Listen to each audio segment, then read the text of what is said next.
আসসালামু আলাইকুম। আজ রোজার মাসে অষ্টম দিবস। দেখতে দেখতে 8টা রোজা অতিবাহিত হয়ে গেল। আজকে খুব সংক্ষিপ্ত কিয়ামত সম্বন্ধে দু চার কথা বলবো, এবং যে কথাটাই বলবো যেনারা তরিকতপন্থী ভাই আছেন, আশা করি তেনাদের উদ্দেশ্যে এই কথাটা বেশি প্রযোজ্য হবে। আমরা সবাই জানি যে কোনো ব্যক্তি জন্মলাভ করলে তার সঙ্গে সঙ্গে আল্লাহ পাক রব্বুল আলামিন মৃত্যু ঘোষণা করে থাকেন। জন্ম মৃত্যু, মৃত্যু জন্ম, তাই যারই জন্ম আছে তারই মৃত্যু আছে।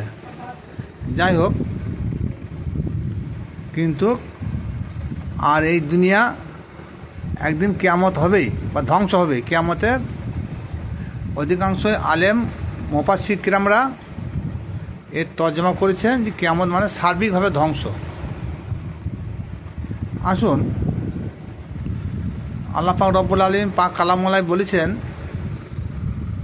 কুল, হে নবী, তুমি বলে দাও ওদেরকে, তোমাকে যারা কিয়ামত সম্বন্ধে জিজ্ঞাসা করছে, তুমি বলো এই জ্ঞান আমার আল্লাহ পাক রব্বুল আলামিনের কাছে আছে। তার মানে কী বোঝা গেল?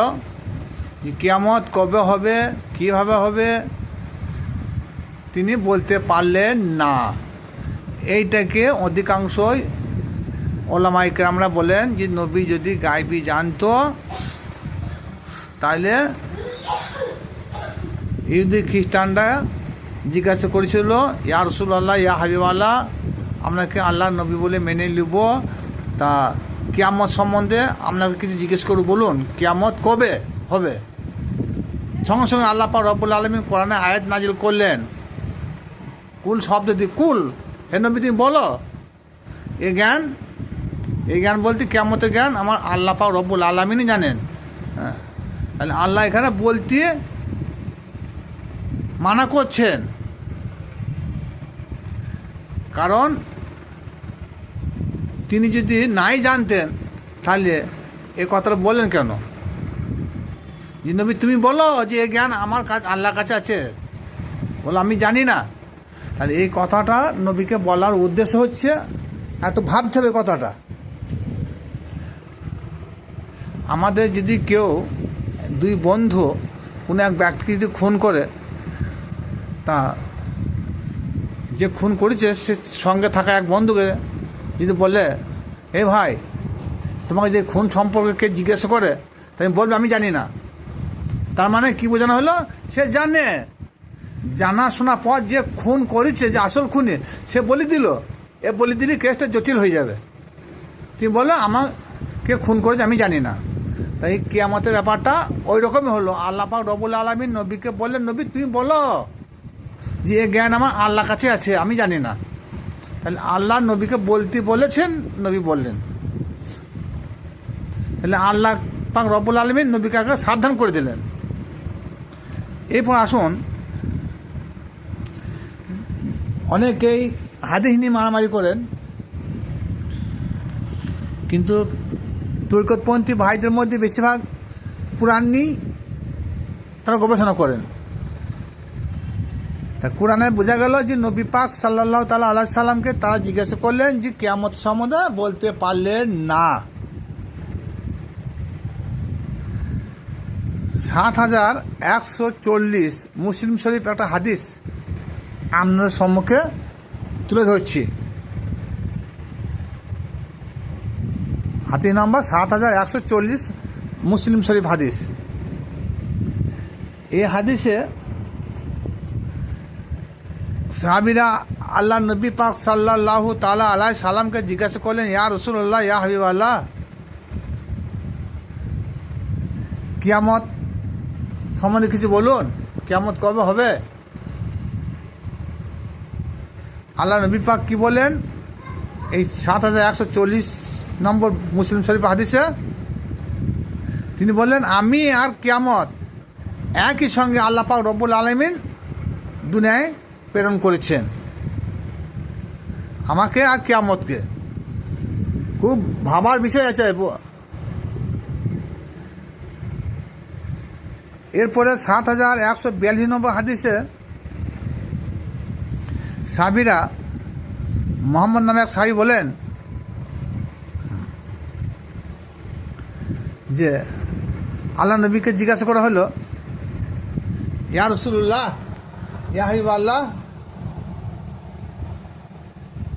পুনরায় জিজ্ঞেস করলেন যে কিয়ামত সম্বন্ধে।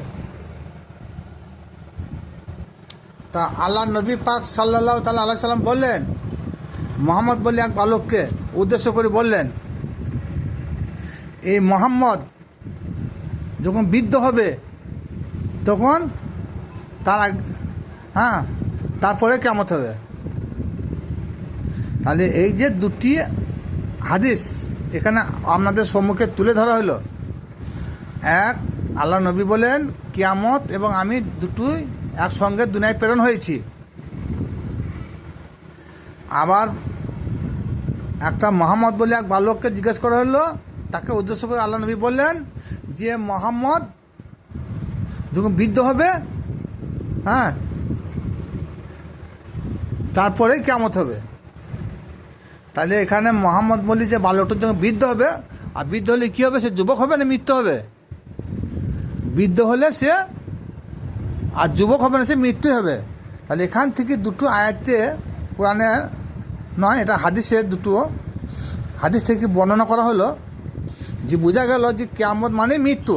কারণ আল্লাহ নবী বললেন আমি এবং কিয়ামত দুজনেই একসঙ্গেই আগমন হয়েছি। তাহলে নবী আগমন করেছে জন্ম হিসাবে শরীয়ত বিধান অনুযায়ী, এবং তিনাকে দুনিয়া ছেড়ে পরলোকগমন করতে হয়েছে, পর্দা নিয়েছেন, এটা সামাজিক বিধানে। হয়তো অনেকে বলে যে এটা তিনাকে মৃত্যুর স্বাদ গ্রহণ করতে হয়েছে, তাহলে এটা একটা কিয়ামত। আর মোহাম্মদ বলে যে বালকটা বৃদ্ধ হবে তারপরে কিয়ামত হবে, তার মানে বৃদ্ধ হলে কী হয়? তারপরে সে মৃত্যু হয়। তাহলে বোঝা যাচ্ছে যে কিয়ামতের শাব্দিক অর্থ হলো মৃত্যুকালটাকে বোঝানো হয়েছে, এটা তরিকতপন্থী ভাইদের জন্যে। হয়তো এই হাদিসটা অধিকাংশ আলেম ওলামারা সমর্থন করবেন কিনা জানি না, তবে আমি হাদিসে কোড নম্বর বলে দিয়েছি।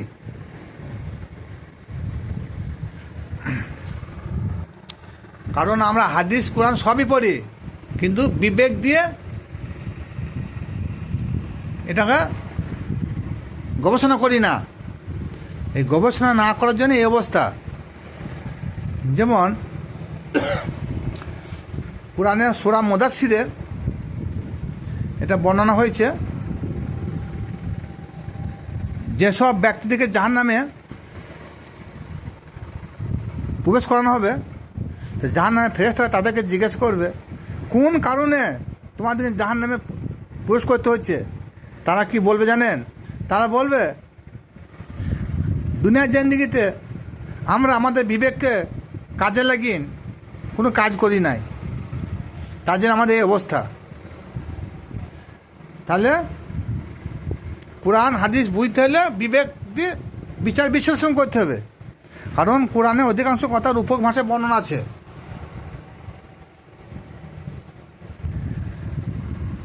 তাহলে কিয়ামত মানে সার্বিক ধ্বংস নয়।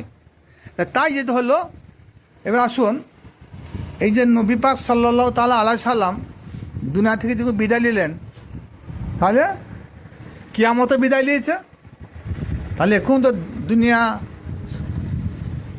সপ্তম জমিন আসমান, আল্লাহ যত কিছু সাজিয়েছেন সবই তো মজুদ রয়েছে, কই সার্বিক ধ্বংস তো হয়নি।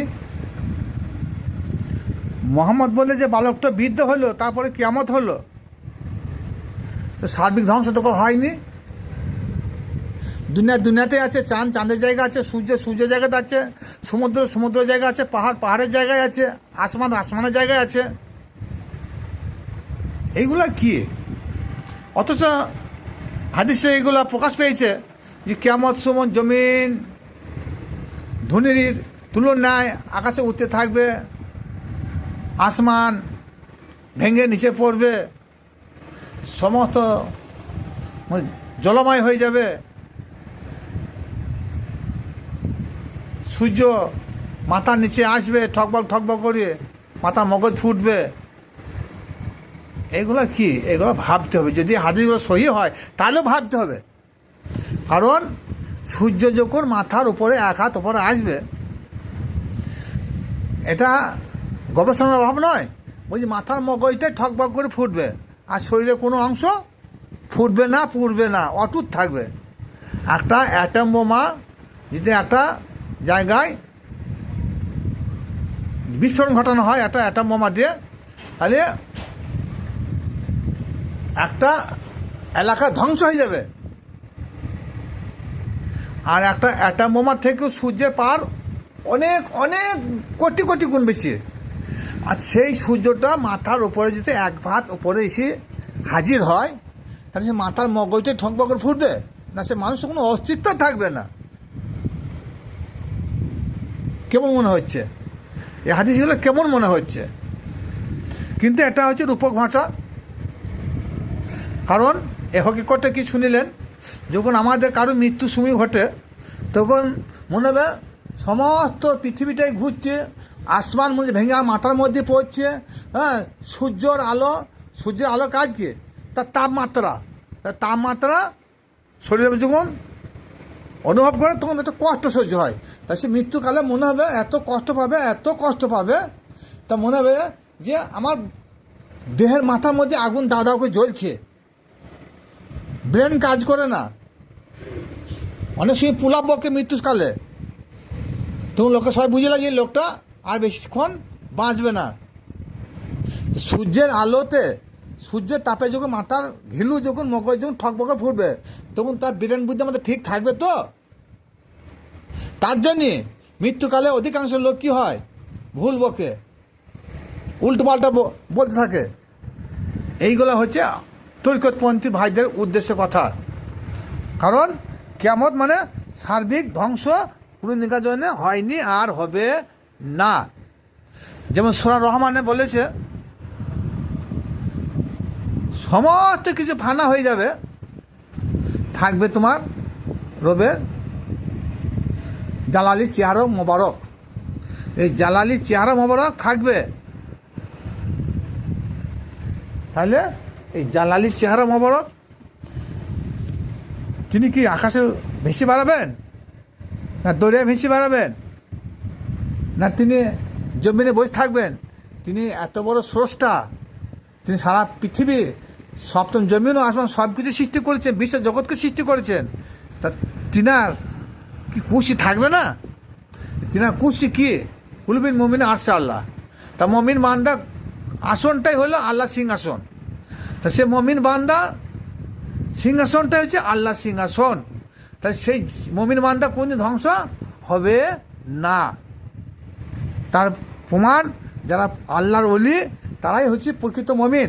আর মমিন বান্দা না হলে আল্লাহর ওলি পীর মুর্শিদ হওয়া যায় না। সুতরাং পরক্ষণে আল্লাহ কোরআনে আল্লাহ অন্য আয়াতে বলেছেন যে যারা আমার ওলি, আল্লাহ ইন্না আউলিয়া আল্লাহি লা খাউফুন আলাইহিম ওয়া লা হুম ইয়াহজানুন, সাবধান হয়ে যা আমার ওলিদের আমার বন্ধুদের কাছ হতে, তাদের সম্বন্ধে কেউ গীবত গেও না, তাদের খারাপ বলো না, মন্দ ভেবো না, তারা আমার বন্ধু, তারা মৃত্যুর পরে কবরে জীবন্ত থাকে। হ্যাঁ, তাদের তোরা কেউ মুদ্রা বলো না, আমি আল্লাহ সাবুত দিচ্ছি যে তারা কবরে জিন্দা আছে, কবরে আমি তাদেরকে হাত জুগাই। দুনিয়াতে যেভাবে ইবাদতবন্দি করেছে কবরে সেভাবে তারা ইবাদতবন্দি গিয়ে করে থাকেন। তাহলে কী হলো, মমিন বান্দা আল্লাহর ওলিগণ তারা কখনো মরে না, এটা আল্লাহ পাক রব্বুল আলামিন তিনি সাবুত দিয়েছেন। সুতরাং মমিন বান্দা যদি না মরে, পীর মাসাইগণ যদি না মৃত্যুবরণ করে, আল্লাহর ওলিরা যদি না মৃত্যুবরণ করেন, কুরআন বলছে তারা কখনো মৃত্যুবরণ করে না। এরপর সূরা বাকারা 152 কি 54 নম্বর আয়াত হবে সম্ভবত। এই আয়াতে আল্লাহ বলেছেন যারা নিজের নাফসের সঙ্গে জিহাদ করেছে তাদেরকে তোমরা মৃত্যু বলো না। তাহলে প্রকৃতপক্ষে যারা আল্লাহর ওলি হবে, যারা শাইখ হবে, যারা কামেল পীর মুর্শিদ হবে, তারা নিজের নাফসের সঙ্গে সর্বদাই জিহাদ করে জয়ী হয়েছেন। নাফসে আমারাকে তারা দমন করেছেন, আর নাফসে আমারাকে যারা দমন করতে পেরেছেন তারাই হচ্ছে আল্লাহ মকবুল বান্দা, তারাই আল্লাহ মনোনীত বান্দা, তারা আল্লাহর বন্ধু। যাই হোক, কিয়ামত সম্বন্ধে খুব সংক্ষিপ্ত কিছু মেন কিছু ঘটনা আলোচনা করলাম। তরিকতপন্থী ভাইরা যে থাকেন বেশি বেশি শেয়ার ও লাইক করবেন। এই ধরনের ভিডিও পেতে পুতহ লাইক ও শেয়ার ও সাবস্ক্রাইব করবেন। খোদা হাফেজ।